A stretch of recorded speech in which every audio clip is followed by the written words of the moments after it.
Una estrella es una inmensa bola de hidrógeno y helio con restos casi insignificantes de otras cosas que en realidad son el adobe con el que se construyen planetas, volcanes, orquídeas o elefantes. Bienvenidos a Bitácora de Galileo, un programa de ciencia y música. Con Billy Ahmed, Xavi Villanueva y Hernán Bolsi.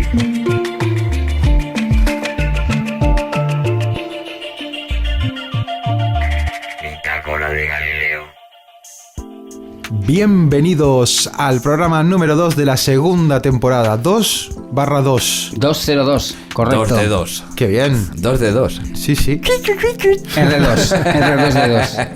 Bueno, estamos aquí, Xavi Villanueva, Villamés y quien les habla, Hernán Libolsi, pues con una nueva entrega de este maravilloso espectáculo visual. No, estoy diciendo cualquier cosa, ¿no? Auditivo. Este podcast. Espectáculo auditivo. Esto es el espectáculo, que quien no lo haya visto lo tiene que ver, es los planetas diario de un viaje improbable. Exacto. Estamos hoy aquí para hablar del Sol. Correcto, Y sí. de luthiers, de fabricantes de instrumentos. Sí, señor. Más la nueva sección de El Rincón. Fricadas, Rincón del Friki, que también hay contenido ahí. Ujú. Pues, ¿qué tal? ¿Cómo estamos? Pues mira, bien, yo aquí encantado de volver otra vez aquí al Bitácora y bueno, empezar a escucharos y a hablar de cosas y yo qué sé, y pasárnoslo bien, que es lo que hacemos básicamente, Estas cosas que nos gustan. que nos Eso gustan, es. correcto. Y bueno, ya preparados ya para iniciar este viaje con la ayuda de nuestra astronauta Mabel Moreno, Exacto. ¿vale? Que nos va a llevar a Próxima Centauri a Es través del verdad. sistema solar. El programa pasado estábamos despertando, ¿no? Después de un largo viaje. Ujú. Y ahora es en el momento en el que ella empieza a recordar su periplo Ujú. y empieza hablando del Sol, ¿no? Correcto, o sea, coge su cuaderno de apuntes, que es una especie como de añadido ahí que le ponemos a la historia, un poco así como medio vetusto, porque lo de cuaderno de apuntes en un astronauta suena un poco raro, ¿no? Pero sí, entonces empieza pues hablando del Sol. Cuaderno Vamos, de bitácora. el cuaderno de ya, pero es que no quería, porque entonces parece que estamos haciendo aquí promoción de nuestro... Bueno, en fin. Eso, es el cuaderno de Hay que hacer bitácora. promoción, Xavi. Ese- Aprovechamos para decir que buscamos sponsors. Ah, sí, esto es verdad. Estamos Sí, sí. hablando con Sony, con diferentes empresas. y Samsung, todavía- ¿no? Sí. Exactamente. Vale. Pero bueno, aunque hiciera una papelería, ya no sé, la papelería de aquí del pueblo iría bien también, ya, aunque sea que nos den bolis. Para apuntar. Bueno, ya basta de payasadas y vamos al programa propiamente dicho, ¿os parece? Sí, Vámonos vámonos. al Sol. Vamos allá.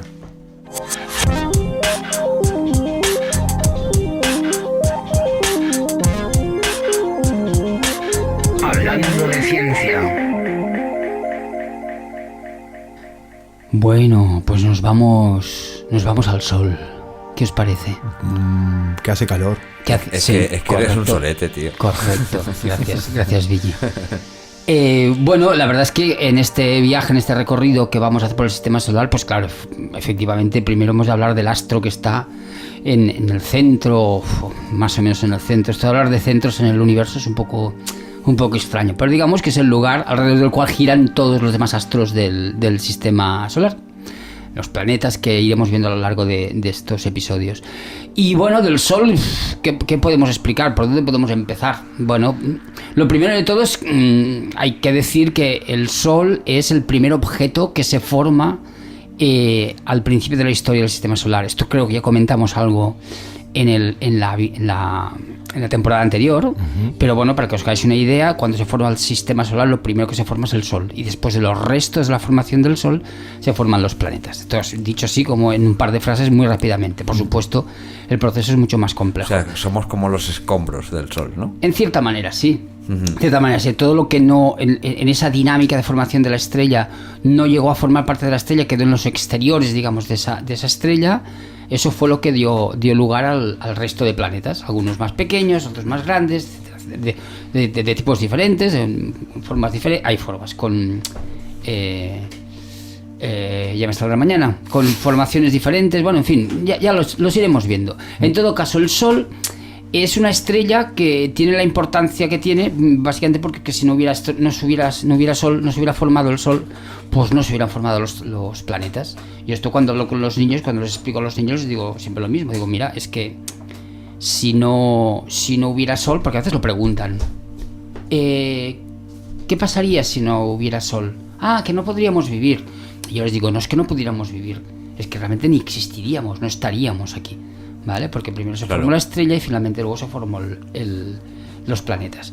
Entonces, el Sol es una estrella. Vamos a ver, las estrellas hay de muchos tipos. Hablamos en la temporada anterior un poquito de esto, pero bueno, básicamente se clasifican por tamaños. Y el Sol podríamos decir que es una estrella de tipo medio, ¿vale? Ni muy pequeña ni muy grande. Y entonces, el tamaño de una estrella, una de las cosas que define es el tiempo que vivirá esta estrella. Entonces, con lo que tenemos en estos momentos entre manos, digamos, con esta estrella que tenemos entre manos, que nos da este calor y esta energía que nos permite vivir, pues digamos que el proceso va a durar unos 10.000 millones de años. Y de estos 10.000 millones de años, más o menos llevamos vivido, o el Sol lleva, digamos, consumidos 5.000 millones de años. Siempre se dice que el Sol está, digamos, en su edad madura, digamos. Es decir, cuando le queda la mitad de la vida. Está en el mejor momento de su vida. En el mejor momento de su vida, como todo el mundo sabe. Entonces, claro, ¿qué pasa? El Sol, cualquier estrella en realidad es una bola de hidrógeno y helio, básicamente, que son los dos elementos iniciales de la tabla periódica. En la tabla periódica de los elementos sabemos que es donde se ordenan todos los elementos químicos de los cuales está formado todo lo que hay en el universo. Entonces los dos primeros, los más ligeros, los más sencillos, son hidrógeno y helio. Y entonces lo que tenemos ahí es una gran masa de hidrógeno y helio. Para que os hagáis una idea, el Sol es más de 1 millón de veces más grande que la Tierra, ¿vale? O en el diámetro del Sol podríamos poner 110 veces la Tierra, para decirlo más o menos, ¿vale? Entonces, estamos hablando de un astro que comparado con nuestro planeta es una cosa como muy grande. Y lo que hay ahí es hidrógeno, básicamente hidrógeno a unas temperaturas muy elevadas, ¿vale? En la superficie aproximadamente unos 5.500, 6.000 grados, no llega a 6.000 grados, pero ¿qué pasa? En su interior, o sea, conforme tú vas viajando, entre comillas, viajando a través de la sustancia solar, del plasma solar, que es lo que es, de lo que está formado el Sol. ¿Esto es algo líquido o es algo que se podría atravesar con un material súper resistente al calor? Bueno, a ver, sí. Es una cosa que se llama plasma, que son átomos que están ionizados, es decir, que tienen con sus electrones, han perdido sus electrones y están por ahí como es una especie como de sopa. Muchas veces, por ejemplo, a los niños, para explicarles, para que entiendan un poquito de qué materia está hecho, que en realidad no es así, pero es un símil que va bien, es como si fuera lava, pero en realidad tampoco es eso. Hay que pensar gas a una temperatura muy elevada y plasma, ¿no? ¿Qué es lo que es el plasma? Sí, entonces esa materia, conforme nos vamos acercando al núcleo de la estrella, cada vez es más densa, está más densificada, hasta que llegamos a lo que es el núcleo de la estrella, que aproximadamente está a una temperatura de unos 15 millones de grados. Claro, conforme más adentro, esto es como la Tierra. La Tierra en su superficie está a una temperatura más o menos agradable, digamos, pero si nos vamos al núcleo de la Tierra, pues estamos a unos 5.000 y pico grados. ¿Por qué? Pues básicamente porque inicialmente la Tierra estaba muy caliente y se ha ido enfriando de fuera hacia adentro, como un pastel, exactamente igual, ¿vale? En el caso del Sol, ¿qué pasa? Con que el Sol genera su propia energía, y esta es un poco la diferencia entre estrellas y planetas. Las estrellas generan su propia energía, los planetas no. Los planetas tienen energía, una parte porque es energía interior de diferentes procesos, pero sobre todo tiene energía que reciben de las estrellas, ¿vale? De la estrella en concreto alrededor de la cual giran. Entonces, el Sol genera su propia energía. ¿Cómo lo hace? Pues en ese núcleo, esos 15 millones de grados permiten que el hidrógeno, que para que os hagáis una idea, sin entrar mucho en detalles de física, el hidrógeno es un elemento que tiene un núcleo, que tiene un protón, que es una carga positiva, y un electrón girando a su alrededor, ¿vale? Entonces lo que hay en el centro del Sol básicamente son protones, ¿vale? Que son cargas positivas. Entonces la temperatura y la presión es tan alta que incluso cargas positivas que en principio deberían repelerse, porque cargas iguales se repelen, en este caso, ¿qué pasa? Con que las presiones y las temperaturas son tan altas, se consigue una reacción que es fundamental, que es que 4 átomos de hidrógeno se convierten o se fusionan, es la reacción de fusión, se fusionan para producir un átomo de helio, ¿vale? Esta reacción termonuclear es fundamental y yo creo que habría que hacer un monumento a esta reacción química, entre otras cosas porque es la que nos permite vivir. Porque ¿qué pasa? De todo el hidrógeno, de esos 4 átomos de hidrógeno, no todos se convierten en helio. El 99,7% se convierte en helio y el 0,3% que queda de esa cuenta se transforma en energía, ¿vale? Entonces, es una reacción que desprende energía. Muy poquita, 0,3% es muy poco. Pero ¿qué pasa? En el Sol, las cantidades de hidrógeno que se queman por segundo son aproximadamente de 4 millones de toneladas. Toma. Claro, eso produce o genera una cantidad de energía absolutamente descomunal, que es la que hace que finalmente el Sol brille y parte de esa energía llegue a nuestro planeta y nos permita, pues, por ejemplo, hacer este podcast. Claro. Entonces, esta es un poco cómo funcionan las estrellas. Más o menos todas funcionan igual. Luego ya hay diferencias, en eso podemos entrar en otro momento, pero hay diferencias si las estrellas son más grandes, más pequeñas, etcétera, etcétera. Pero en todo caso, lo que hace que el Sol siga funcionando es eso, esa reacción termonuclear, que fijaros que estamos hablando de 4 millones de toneladas de hidrógeno por segundo, que esto es una barbaridad. Esto es una cosa que es muy difícil de entender. Pero incluso a esa tasa, digamos, de consumo de hidrógeno, al Sol aún le quedan 5.000 millones de años de vida más. Esto va sucediendo al ritmo que estamos diciendo, pero claro, ¿qué pasa? Conforme esto va pasando, el Sol va quemando etapas. Claro, llegará un momento que el hidrógeno que hay en el núcleo se acabará. Esto es, para que os hagáis una idea, el hidrógeno es como el combustible, como la gasolina de la estrella, ¿no? Pero claro, llega un momento que todo el hidrógeno que hay en el núcleo se gastará, todo se habrá convertido en helio. Entonces, ¿qué pasará?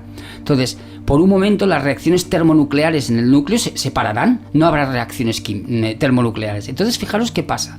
En realidad, una estrella, que esto lo decimos en Miradas al Universo, es un pulso de 2 fuerzas. La fuerza de las reacciones estas termonucleares que desprenden energía y hacen que esa energía se vaya hacia afuera, y la fuerza de la gravedad, que lo que hace es tender a colapsar la estrella, o sea, hacerla cada vez más pequeña. Entonces, ¿qué pasa?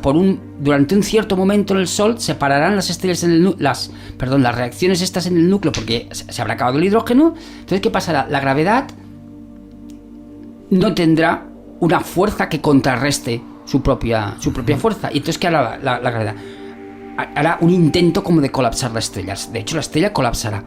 Pero ¿qué pasa? Al colapsar, ¿qué pasa? Es como, para que la gente lo entienda, es como si tú apretaras tienes una bola de materia que la vas apretando cada vez más, haciendo cada vez más densa. Entonces, al hacerla más densa, el núcleo aumenta su temperatura. Y cuando esa temperatura llega a 100 millones de grados, entonces lo que se quema es el helio.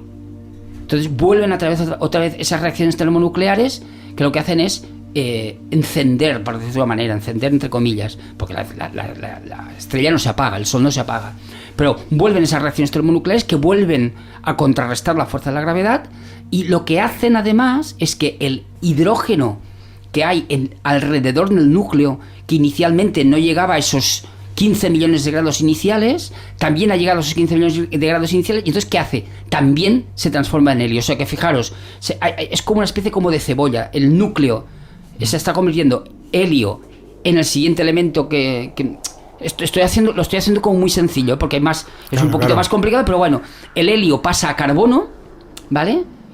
Y por otro lado, el hidrógeno que hay alrededor del núcleo se transforma en helio. Entonces, todo ese juego hace que finalmente, hará que finalmente las capas externas de la estrella se separen. ¿Vale? De hecho, primero se hinchará la estrella. Al comenzar las reacciones termonucleares del helio y del hidrógeno, la estrella se irá hinchando hasta convertirse en una cosa que se llama una gigante roja. O sea que el Sol llegará a un momento que será una estrella muchísimo más grande que la que conocemos actualmente. Y que, según los cálculos que hacen los científicos, pues parece ser que se tragará o entrará en esa bola inmensa, entrará Mercurio o se tragará a Mercurio y a Venus. Y depende qué autores, pues te dicen que la Tierra también. sea como sea, imaginaros el escenario. Hombre, si ya se come a Venus, ya poca cosa habrá que hacer aquí, ¿no? Ya. Claro, o sea, imaginaros, o sea, tendremos una estrella muchísimo más grande que aunque no se nos coma, claro, la tendremos más cerca.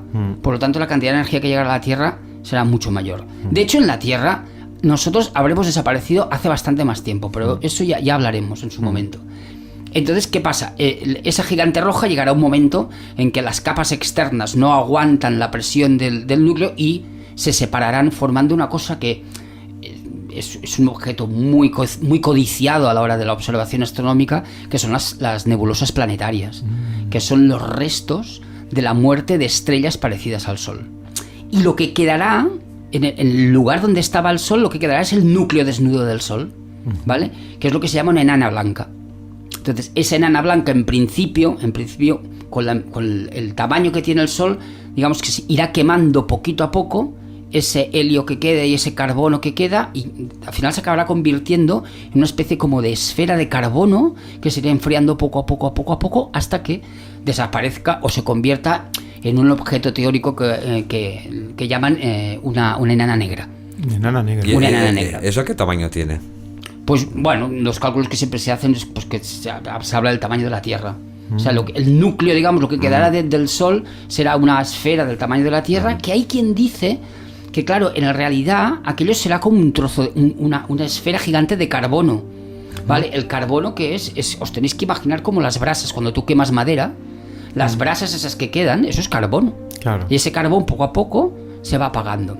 Pues hay quien dice que en función a cómo sea el enfriamiento de ese carbono, podría acabar convirtiéndose en un diamante. Un diamante. En un diamante, fijaros, un diamante del tamaño de la Tierra. Los problemas, porque ya con ese diamante lo vendemos y compramos otro sistema solar. Correcto, fíjate, esto es todo. Es fácil. Yo estaba preocupado, hombre. O sea, que no hay que preocuparse por la lotería porque todo. Hay que esperar un poquito. Un poquito, sí, no, 5.000 Claro, millones de años. Cuando te das cuenta que realmente esos hornos, como decías tú, el horno... Son hornos estelares, ¿no? Los Sí. hornos estelares estos es una barbaridad lo que se... Claro, y además... Cuando hables de millones de toneladas Claro. por segundo, ¿sabes? Es que en astronomía siempre pasa esto. Yo me imagino un poco, cuando estaba explicando esto, me venía a la cabeza un poco como unas cataratas del Niágara, ¿no? Que cada segundo bajan ahí millones de litros y nunca se para. Y dices, bueno, algún día se tiene que parar este agua, ¿no? ¿De dónde viene, no? Pues esto es lo mismo, pero multiplicado por muchísimo más. Y de hecho, muchas veces difícil de entender. Uno no puede imaginarse, pues, todo esto que hablábamos de 4 millones de toneladas de hidrógeno por segundo, de tamaños, pues, 1 millón de veces más grandes que la Tierra, en fin, todo este tipo de cosas. Claro. En todo caso, yo antes decía que en realidad no tendremos que esperar 5.000 millones de años a la muerte o a la desaparición de la Tierra, porque la Tierra ya hará mucho tiempo que ya no será un planeta habitable, porque pensar que en esa dinámica, en ese proceso de vida del Sol, poco a poco el Sol va desprendiendo cada vez más energía. Que esto hay que ir con cuidado, porque esto no tiene nada que ver con el cambio climático. ¿Vale? Porque a veces estas cosas se utilizan con... No estoy hablando de eso, estoy hablando de un proceso muy lento que hará que poco a poco el Sol cada vez, por su propia dinámica, irá generando cada vez más energía. ¿Esto en qué se traducirá? En que a la Tierra cada vez le llegará más cantidad de calor, más de energía. ¿Vale? Cuando tú hablas de energía, ¿te refieres a calor que recibimos? Sí, cantidad, sí. Se puede hablar de calorías por centímetro cuadrado por hora, por decir algo. Eso es la energía. Que además hay una lo que se llama la constante, una constante solar, que de la cantidad de energía que llega a una cierta altura de la Tierra. Eso está calculado de una forma precisa y se va revisando cada cierto tiempo. Entonces, los cálculos, aquí sí que siempre hablamos de lo mismo, cálculos pesimistas o optimistas. Los más optimistas hablan de 1.000 millones de años y los más pesimistas hablan de que dentro de 500 millones de años en la Tierra la temperatura será tan alta que los océanos se habrán evaporado y por lo tanto la vida será absolutamente imposible. Ya. De hecho, Stephen Hawking ya lo decía, en los últimos años de su vida decía, en realidad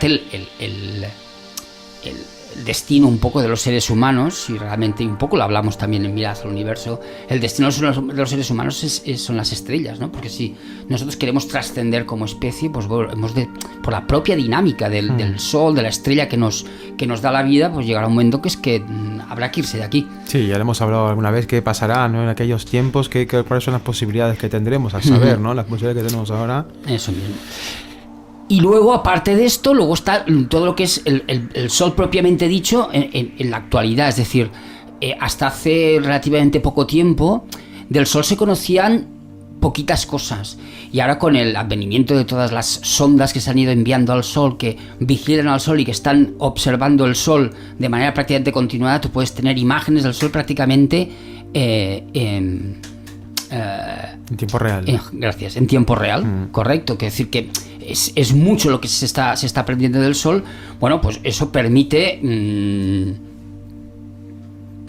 depende de cómo prevenir algunas de las cosas que pueden pasar y que ya han pasado, con pues cosas como las tormentas solares, las eyecciones de masa coronal, que son un tipo de tormentas que afectan a los satélites artificiales y a las comunicaciones en la Tierra, en fin, todo ese tipo de cosas que cada vez más se están conociendo con más detalle, y eso permite que se puedan tomar medidas de precaución, claro, para evitar eso. Claro.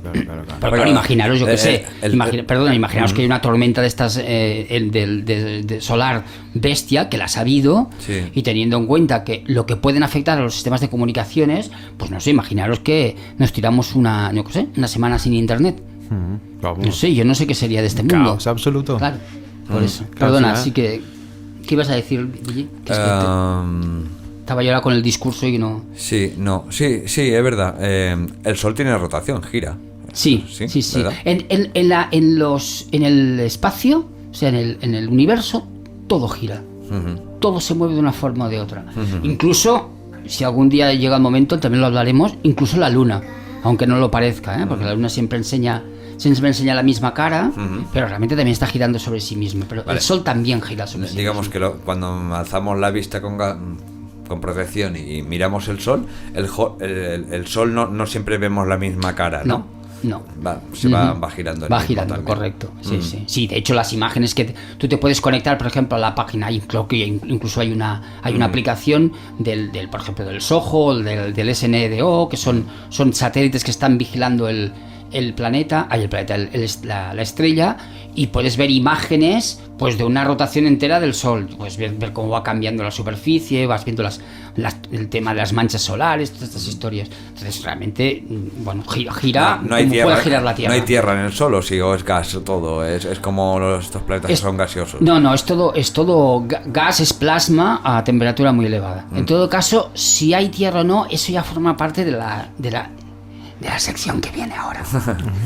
Vale. Sí. Pues vamos, sería como a veces tú explicas espectáculos, entrarías por un lado y saldrías por el otro, ¿no? Un poquito sí, si tú, o sea, si realmente en lo que atraviesas el Sol, digamos, pudieras te resistiera, pues seguramente vamos, no podríamos aterrizar, digamos. No. Saldría chamuscado un poquito. Chamuscadito, sí. Como a lo mejor salimos chamuscados también de la siguiente sección que viene ahora. Vaya. Ahora sí que vamos a cosas serias. Venga, por favor, vamos allá.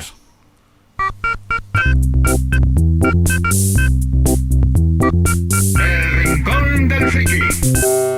Jorge Miramontes está en Los Ángeles con los detalles. Adelante. Así es, y científicos temen que se produzca el fenómeno conocido como mínimo de Dalton, el cual ocurrió entre 1790 y 1830, mismo que dejó una estela de frío brutal, el cual causó la pérdida de cultivos, hambruna y actividad volcánica, la cual surgió en devastación, muerte y caos. Madre mía, tío. Lo más parecido al fin del mundo, clarísimo. Caos total. Fin del mundo, vamos a morir. Madre mía. ¿Esto es verdad, tío? Bueno, esto es lo de siempre.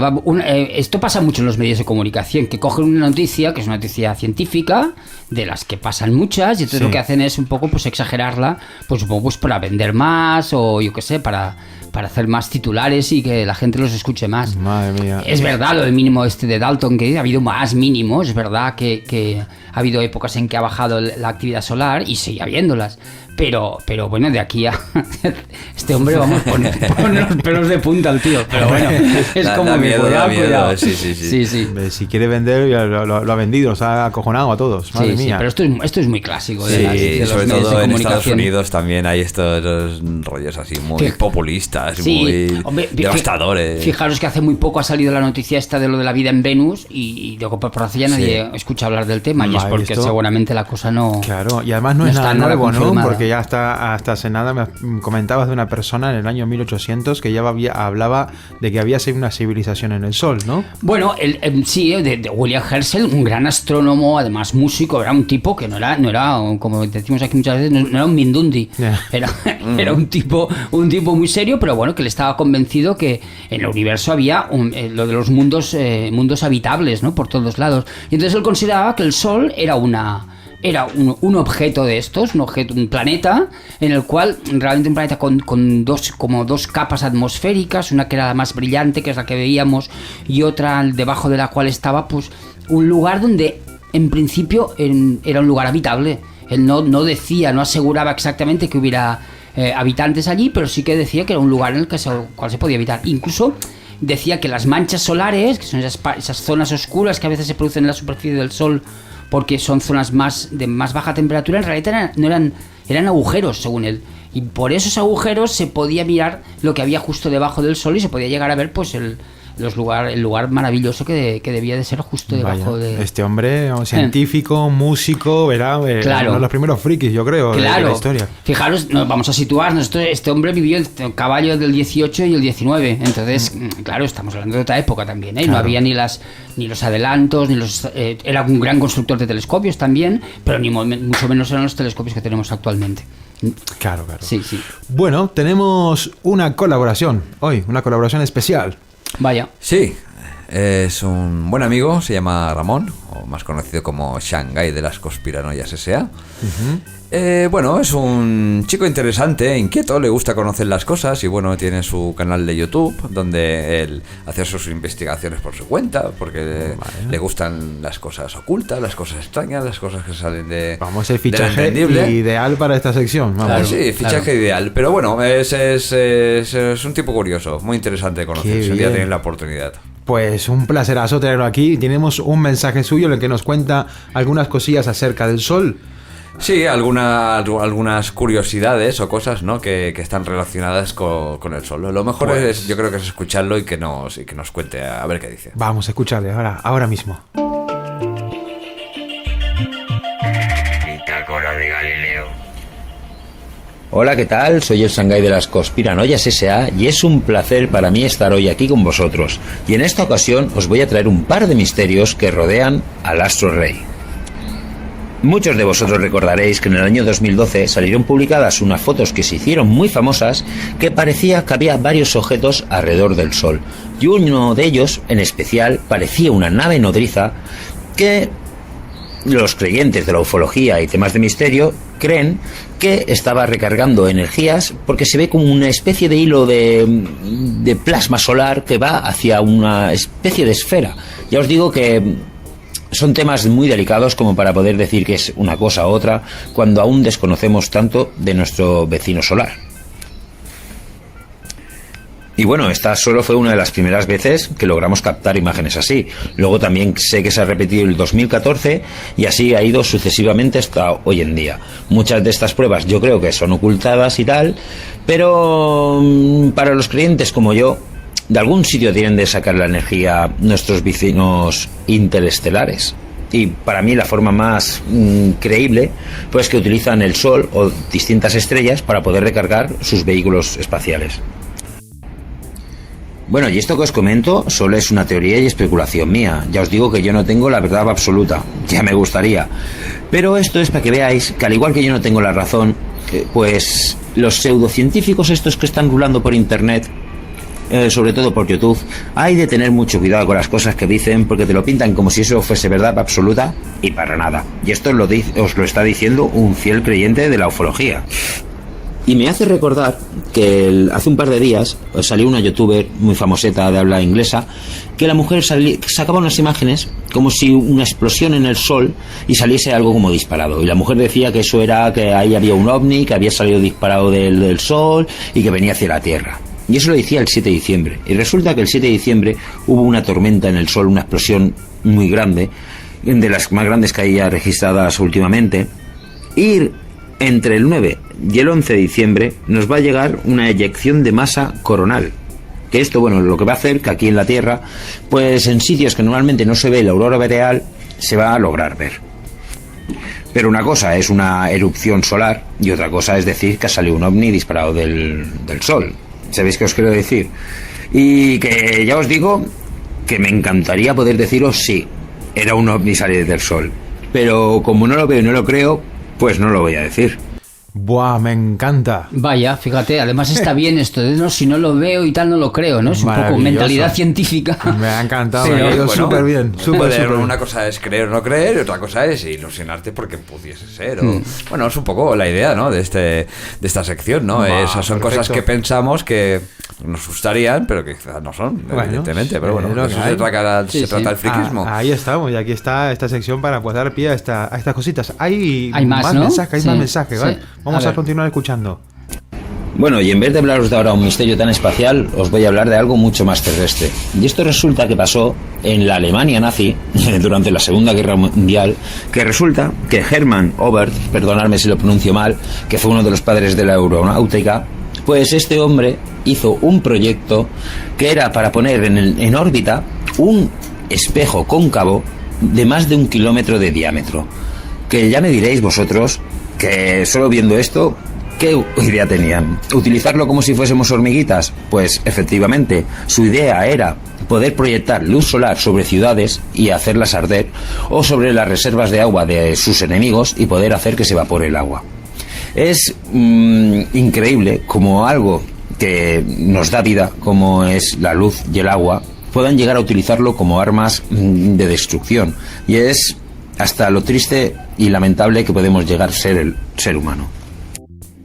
Y menos mal que no tenían tecnología ni medios para poder llevar a cabo algo tan semejante en esa época, porque si no podían haber cambiado el rumbo de la historia. Y esto no penséis que quedó en nada, porque resulta que en los años 90 los rusos intentaron hacer el proyecto Zamya. También disculpadme si lo pronuncio mal, el ruso y el alemán no es muy fuerte. Y es que mirar, pusieron unos espejos en órbita que llegaron a ponerlos en marcha. El primero de ellos lo pusieron proyectando por encima de Francia y llegando no sé hasta qué punto, pero claro, ese día estaba bastante nublado y la iluminación que hicieron fue más o menos como si fuese la luz de la luna, que mucha gente no se dio ni cuenta. Y el segundo que querían hacer, al desplegar el espejo, pues se les rompió. Pero claro, vosotros os podéis imaginar a alguien, algún país que tenga esa tecnología como para poder llevarla a cabo hoy en día. Sería algo devastador. Sería como poner a un niño malo, porque eso lo hacen los niños malos, con una lupa jugando quemando hormiguitas. Por eso antes os he puesto el ejemplo de las hormigas.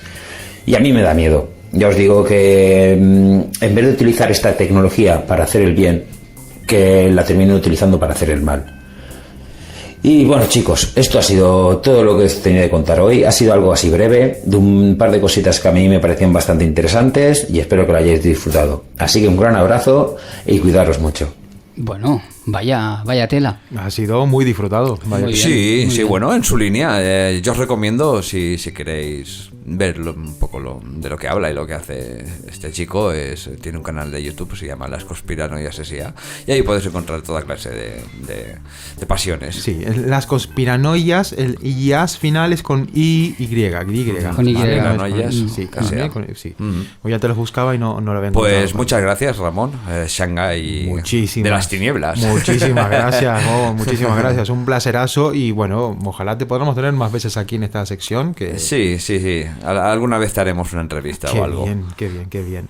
Pues nada, nos vamos a la siguiente sección. Mi padre y yo somos los dos únicos habitantes que quedan del Sol en la Tierra. El Sol está vacío. Yo soy la única persona que puede mirar al Sol y me tenéis hasta los cojones.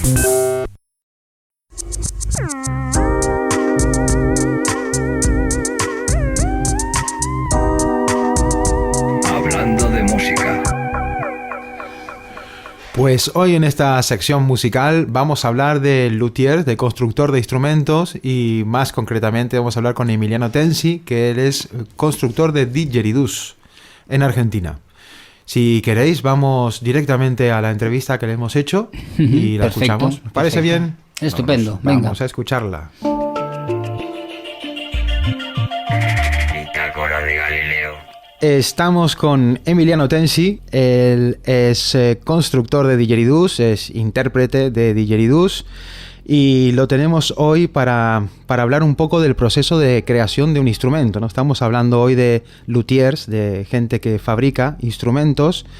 Y bueno, yo principalmente quería hablar contigo porque, bueno, eres de los fabricantes que más admiro y que más me gusta cómo hace sus instrumentos y cómo vive todo este proceso, cómo vive este proceso de creación de didgeridús. Así que muchísimas gracias, Emiliano, por estar aquí hoy. ¿Qué tal estás? Hola, Hernán. Bueno, muchas gracias a vos por invitarme. Todo de 10, un día muy caluroso. Bueno, aquí estamos. Qué bien. ¿Dónde estás, Emiliano? Yo ahora estoy cerca de la provincia de Córdoba, en el centro norte argentino, en particular en la localidad de Tras la Sierra. Es un lugar muy hermoso acá de la provincia cordobesa. Qué bonito. Vivís ahí en la naturaleza, ¿no? Digamos. Vivo acá en la naturaleza, vivo bastante alejado, digamos, de la sociedad, como cosa, tampoco demasiado. Vivo en una zona un poco montañosa, en una casa de madera que, bueno, construí yo junto con otro amigo de Italia. Qué maravilla, ¿no? Qué maravilla. Y ahí es donde fabricas tus instrumentos también. Claro. Acá es la fabricación total de los instrumentos, y también tengo la suerte de vivir en un lugar donde hay madera bellísima, y esto me permite poder siempre acceder a madera muy particular para la fabricación de los didgeridoo. Claro. ¿Qué madera sueles utilizar? Y de acá uso mucho madera de guayubira, que bueno, no es posta de acá, un poco más del norte. Uh-huh. Después algarrobo, sí, que es una madera acá típica. Cancharana, que otra madera un poco más del norte. Después acá hay maderas muy duras, y también tuve la suerte de poder fabricar instrumentos de quebracho, que es considerada si no la madera más dura del mundo. Es casi tirando a la piedra eso directamente. Claro. Más cerca de la piedra que de la madera. Más o menos, sí. Madre mía. Pues me gustaría que nos expliques un poco qué es físicamente un didgeridoo para los que nos están escuchando, qué forma tiene, cómo funciona un didgeridoo así a grandes rasgos. Claro, bueno, antes que nada, un resumen así, rápido, es un instrumento de origen australiana, uno de los aerófonos más antiguos del mundo. Los instrumentos que yo fabrico, digamos, los didgeridoo en general, fundamentalmente son palos vacíos, así. Son como tubo vacío de madera. Pueden tener un largo que puede variar desde 1,20 m hasta, bueno, puede llegar a ser mucho más largo, ya 3-4 metros, pero ya estamos hablando de instrumentos particulares. Los instrumentos más comunes más o menos andan entre el 1,40 m y los 2 metros de largo. Uh-huh. Y fundamentalmente esto es un tubo vacío. ¿Qué pasa? En este tubo vacío, a través de la vibración de los labios, por la punta se produce una vibración, y de ahí sale el sonido particular del didgeridoo llamado drone. Uh-huh. Se puede fabricar un instrumento que se puede fabricar con muchísimos materiales diferentes. En mi caso yo uso madera, pero puede ser también de fibra de vidrio, también puede ser de vidrio, hasta he visto instrumentos de cuero, he visto instrumentos de papel, o sea, digamos, ahí es la fantasía el único límite. Claro. Y en el material, en la densidad del material, si es un material, una madera dura, como hablábamos antes, y si es un material blando, como un papel, que hemos visto algún didgeridoo de papel, la sonoridad cambia un poco. No cambia poco y nada, en realidad. O sea, respecto a lo que se piensa, al sentido común es bastante diferente. Lo que más influye es la forma interna del instrumento. Claro. ¿Sí? Obviamente hay toda una serie de factores y variantes que influyen en eso, pero no me pongo acá en el discurso, si no se hace muy largo. Sí, pero digamos, más que nada influye, claro, estamos explicando esto, pero más que nada influye la forma interna del instrumento. Y esto te lo digo yo, que como dije antes, trabajo hasta con las maderas maduras del mundo. Obviamente yo me podría aprovechar de esto y decir, no, mira, hecho con esta madera suena mejor. Claro. Pero en realidad suena mejor si está bien hecho y con determinado criterio la parte interna del instrumento. Claro, vendríamos a decir que cómo está distribuida la forma, ¿no? Desde el principio, donde está la embocadura, donde se sopla, claro, hasta el final, todo ese trayecto, cómo está distribuido el aire, digamos, dentro del instrumento, ¿no? Claro, una cuestión de volúmenes también, eso de forma interna. Claro. Una característica particular del didgeridoo que no hay un instrumento que se diga así el didgeridoo, como por ejemplo una guitarra, sí puede tener variaciones sí o no, pero en el caso del didgeridoo podemos encontrar formas totalmente diferentes una de la otra. Claro. Por ejemplo, llamando, no sé, en Europa se puede ver la escuela, no sé, del este Europa, la escuela de La Payne o de Schmeichel, donde los didgeridoo son de forma más cónica y más angosto al principio, y por ejemplo ahora está toda la escuela francés, donde la de Salem y los otros, donde el primer tramo del didgeridoo tiene un tamaño relativamente enorme respecto a los otros instrumentos. Así que bueno, depende también de la característica del digiplayer, del que toca, ahí también se van acomodando las características del instrumento. Claro, digamos que es un tubo hueco en definitiva, pero hay muchas formas, digamos, que puede tener un didgeridoo, que va a tener diferentes clasificaciones, ¿no? Depende de dónde se toque, la técnica que se usa, se utiliza una forma, una distribución, digamos, del espacio dentro diferente, ¿no? Claro, totalmente de acuerdo. Mira, que es fantástico, es increíble que al final de un tubo que parece tan fácil, ¿no? Que es un amplificador, porque en realidad lo que es el instrumento es el cuerpo, ¿no? Lo que está generando el sonido es el cuerpo, y el didgeridoo, dependiendo de la forma que tenga, pues se va a reaccionar de una manera u otra, en una nota u otra, ¿no? Claro. De hecho, esto dijiste algo muy importante, que el didgeridoo nosotros lo llamamos instrumentos, pero esto en realidad es un amplificador. O sea, si yo tengo que dibujar un esquema de la física del instrumento, yo tengo que incluir también el cuerpo y en especial la cara, empezando también del diafragma, digamos, del que está tocando. Sí, esto influye muchísimo. Claro. Así que bueno, el instrumento somos un poco nosotros también. Claro que sí, eso de lo que más me gusta de este instrumento, que es más parecido tal cual en realidad a estar cantando que a estar tocando una flauta, por ejemplo, que sería la similitud, ¿no?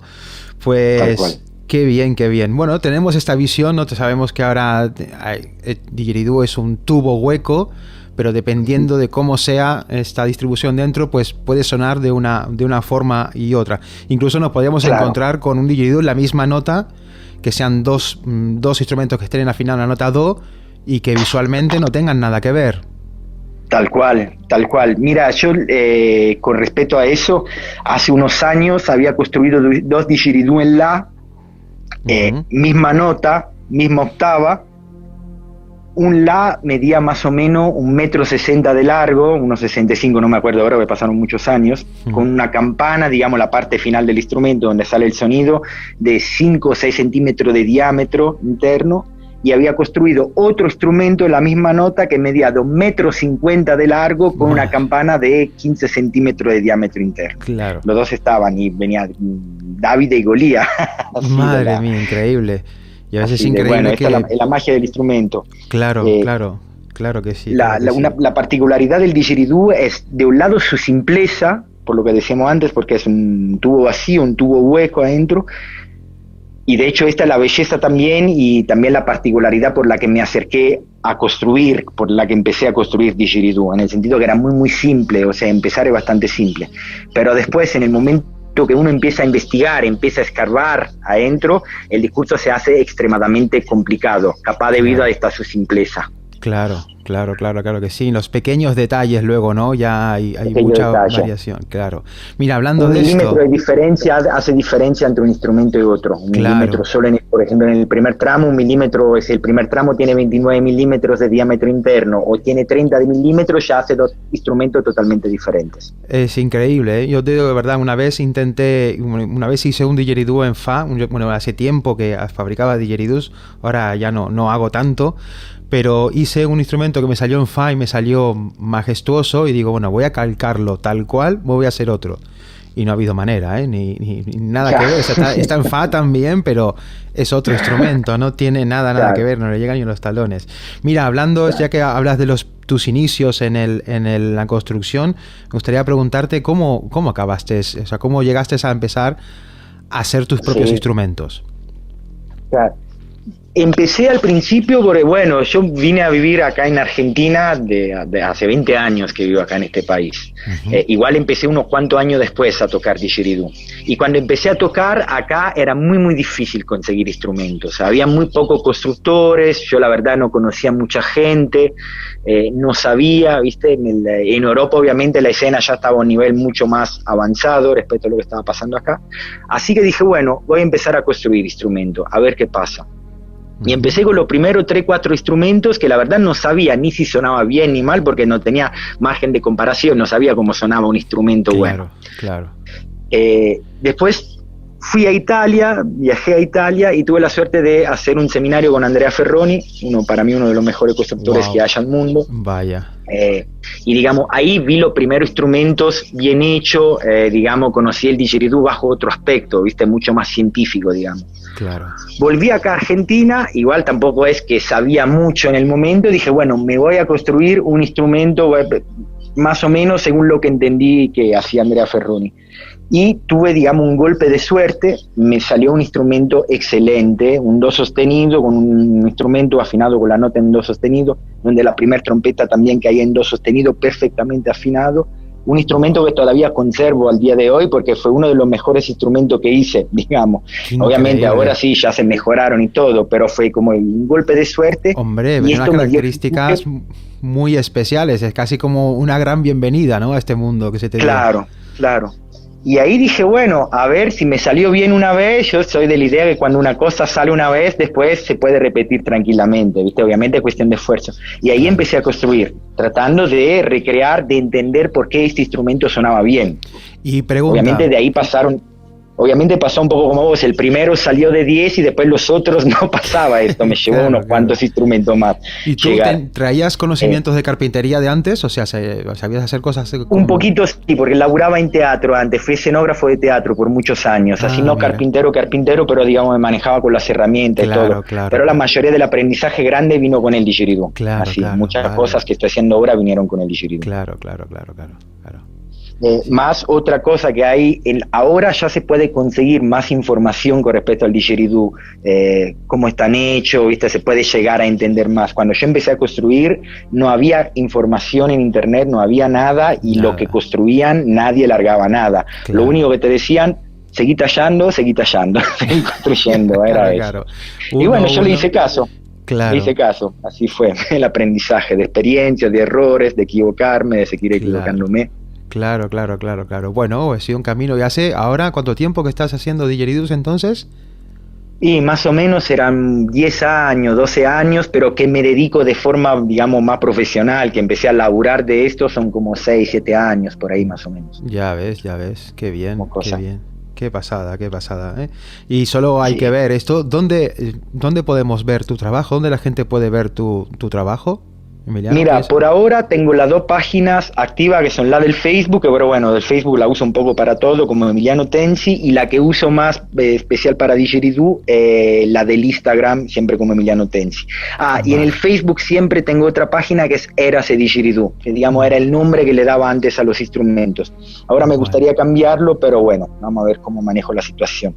Tenía también una página web, pero ahora al momento la cerré, elegí cerrarla porque necesito renovarla, hacer unos cambios y decidí darle de baja por ahora, así hasta que no esté renovada y completamente es que todo, es que lleva trabajo todo esto, al final lo que es publicitarse y todo esto, pero bueno, hay que hacerlo tarde o temprano, y me cuesta mucho también, hay que hacerlo tarde o temprano. Pues, ¿cómo vives todo este proceso de vida? Porque ahora estás completamente inmerso en el mundo del didgeridoo, no tocas, das conciertos, y cuando no estás tocando supongo que estarás descansando a veces y luego haciendo didgeridoos. ¿Esto te hace feliz, digamos, de alguna manera? ¿Qué representa en tu vida el didgeridoo?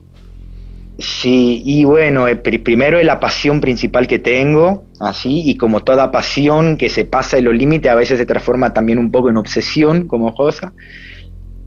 Después, el hecho de ser yo, además, músico, intérprete del instrumento y poder crear mis instrumentos, esta es una cosa que para mí no tiene precio, que de hecho he hablado mucho con otro amigo músico. Imagina a alguien que toca el saxo, toca la guitarra, ¿viste? Para empezar a construir un instrumento, bueno, no es fácil, o todos los límites que tiene, en especial, qué sé yo, toco saxo, Claro. Y para mí esto es una cosa bellísima, porque yo puedo elegir también los instrumentos que me acompañan en mi camino como músico.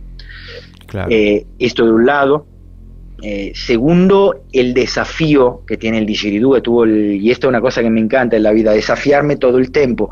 Volviendo a lo que dije antes, ¿viste? Como no hay un instrumento base, digamos, este es el didgeridoo, digamos, cada uno tiene el instrumento que prefiere, ¿viste? Dependiendo de la técnica y todo eso. Es como algo que no tiene límites, ¿viste? Claro. Hace unos años construía didgeridoo, todos hechos, digamos, de una cierta forma. Ahora empecé a buscar por otra forma totalmente diferente. Y es como casi un poco volver del principio, ¿no? Y esto para mí es un desafío que me estimula todo el tiempo a ir adelante y seguir investigando más. Claro, y eso se nota en tu tocar, Emiliano, porque al final cada didgeridoo es un pequeño maestro. Y tal cual. Al no estar limitado a ser un tipo de didgeridoo y a estar abierto a construir otras formas, también estás abierto a recibir otras técnicas de interpretación, a otras formas de expresar, y eso se nota en tu tocar muchísimo. Yo valoro mucho al fabricante de instrumentos que sabe tocar muy bien el instrumento, pues eso quiere decir que es capaz de reconocer lo que hace falta y lo que tiene que hacer para crear un instrumento que tenga esas características. Así que, por último, me gustaría, si se puede compartir, que nos expliques un poco por encima cuál es el proceso de creación de un didgeridoo. O sea, cómo lo fabricas físicamente. Claro, mira, empecé al principio construyendo didgeridoo a partir de ramas secas que encontraba, iba por los bosques, buscaba, digamos, ramas secas, o digamos, siempre traté de ser lo más ecologista que pude, Claro. que pude, ¿viste? Tratar de no cortar árboles verdes, todo esto, y empecé cortando ramas secas. Fundamentalmente buscas una rama que tenga una forma que se aproxima a lo que quieres fabricar, le das una forma externa inicial, después cortás la rama al medio, la huecás, dependiendo, esto, bueno, volviendo a lo que decíamos antes, dependiendo de la forma que uno le da internamente, también la característica sonora del futuro instrumento. Claro. La huecás, la barnizás adentro, que esta otra parte muy, muy importante, hay que sellar bien adentro todos los poros de la madera, y después se vuelve a pegar, ¿sí? Y después, obviamente, se hace laburo más de fino, por ejemplo, en la parte de la boquilla, que es una de las partes más importantes del instrumento. Si una boquilla está bien hecha, como decía otro amigo, decía, si una boquilla está bien hecha, hace sonar también una caja de zapatos. Es verdad, sí. Digamos, una de las partes más importantes del instrumento. Y después, digamos, viene la parte estética. Esto a grandes rasgos, obviamente. Después, con los años, fui evolucionando, y como necesitaba también darle una mayor prolijidad a la forma interna, empecé a comprar maderas. Y ahora trabajo con tablas, no trabajo más con madera recolectada. Claro. Esto me permite, primero, ser más exacto en la construcción de la forma interna. Claro. Y segundo, me permite poder hacer todos estos mosaicos que hago en la madera, ¿viste? Esta incrustación en particular de sumar diferentes maderas y darle una estética también particular a mis instrumentos, que era algo que buscaba, ¿viste? Algo que lo diferenciara también de lo demás, no solo por la sonoridad, pero también en la estética. Claro. Después, esto fue lindo también.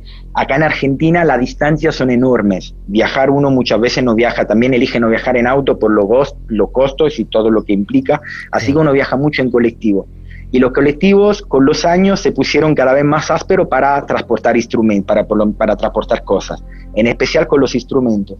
Así que empecé a desarrollar instrumentos desarmables en dos partes, así, o instrumentos que uno puede cambiar de nota, por una cuestión de necesidad mía en principio, y después, bueno, empecé también a difundirlo. Obviamente estas cosas ya en Europa ya estaban, pero bueno, acá en Argentina fui uno de los pioneros con respecto a eso. Algún día tendré el honor de probar uno de tus didgeridoos, seguro. Seguramente, sí, seguramente no va a faltar oportunidad.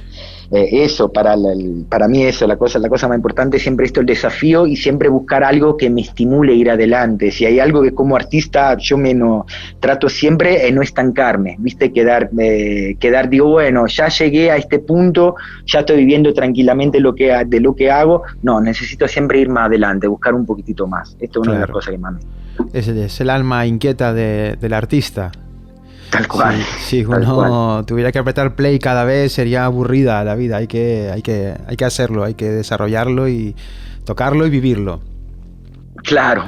Qué bien, qué bien. Cual. Pues Emiliano, se nos ha acabado el tiempo. Me estaría ahora charlando contigo. Y nada, agradecerte de todo corazón que hayas compartido un ratito con nosotros de este mundo tan apasionante del didgeridoo y de la construcción. Algún día a lo mejor podemos hablar y profundizar un poco más en el didgeridoo, en su forma, en diferentes técnicas. Igual podríamos volver a hablar, sería todo un lujazo. De una Hernán, muchísimas gracias a vos para llamarme para este proyecto que estás haciendo, un placer enorme, yo también seguiría hablando y bueno, obviamente si hay olas, podemos organizar todo, de una sin problemas. Qué bien, muchísimas gracias Emiliano, te mando un abrazo muy grande. Un abrazo enorme Hernán, saludo a todos. Muchas gracias Emiliano y ya nos tenemos que ir, nos hemos excedido un poquito del tiempo. Ya empezamos otra vez. Ya empezamos otra vez. Queremos dar las gracias a Emiliano por habernos cedido un poco de su tiempo. Bueno, así nos despedimos y sin antes decir a ver qué tenemos en el próximo programa, Xavi. Correcto, sí, ya hemos hablado hoy del Sol, pues el próximo programa vamos a hablar del primer planeta del Sistema Solar, que es Mercurio. Hablaremos de... ¡La Luna! El pequeño. Es una broma típica que tenemos entre nosotros, que ya nos entendemos nosotros. Sí, porque se confunden. Sí, pues nos vemos en el próximo programa en el que también hablaremos de los cantos armónicos. Perfecto, pues allí que nos vamos. Nos despedimos ahora sí con una canción del concierto de Los Planetas. La canción del Sol.